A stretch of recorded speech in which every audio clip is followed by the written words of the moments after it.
ټرمپ څنګه اشرف غني ستایلی دی؟ د اشرف غني باره کې څه ویلي دي؟ اشرف غني یې څنګه یو کس یاد کړی دی؟ ویډیو راسره تر اخره پورې وګورئ، په هر څه به پوه شئ. ګرانو لیدونکو السلام علیکم.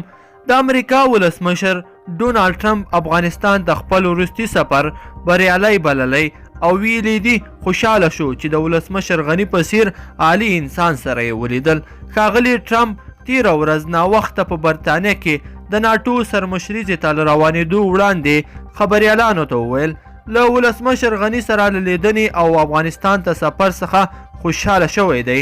د اشرف غني په شمول عالي لیدنې کتنې مې لرلې. غني ډیر عالي انسان دی، له هغه سره لیدنه مې هم عالي وه. افغانستان زما سفر ډیر بریالی و. ټرمپ تیره پنجشنبه ماخوستن په یو ناڅاپي سفر افغانستان ته راغی او د بګرام په هوایي ډګر کې خپله سرتیرو ته د وینا ترڅنګ له ولسمشر غني سره 45 دقیقې ناسته هم وکړه. ټرمپ افغان سولې ته هیلهمندي وښودله او په افغانستان کې د سرتیرو د راکمولو اعلان هم وکړ. د افغانستان ته د امریکا د ولسمشر ټرمپ لومړنی سفر و چې په امریکا کې دننه یو شمیر سیاستوالو غولونکی او د ده له استهزا څخه د خلکو پام اړونکی سفر بللی و.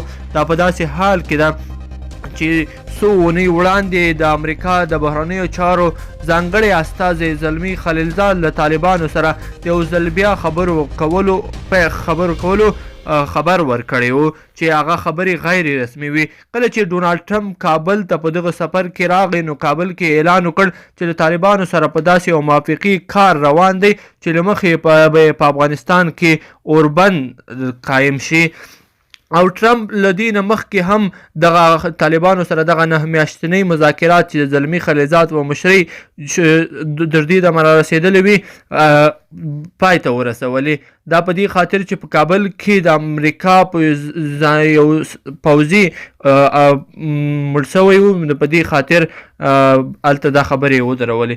ګرانو لیدونکو په دې هیله چې ویډیو مو راسره طرفه پورې کتلې وي، که مو خوښه شوې وي نو در سره لایک کړئ او نورو دوستانو سره هم شریک کړئ. مننه.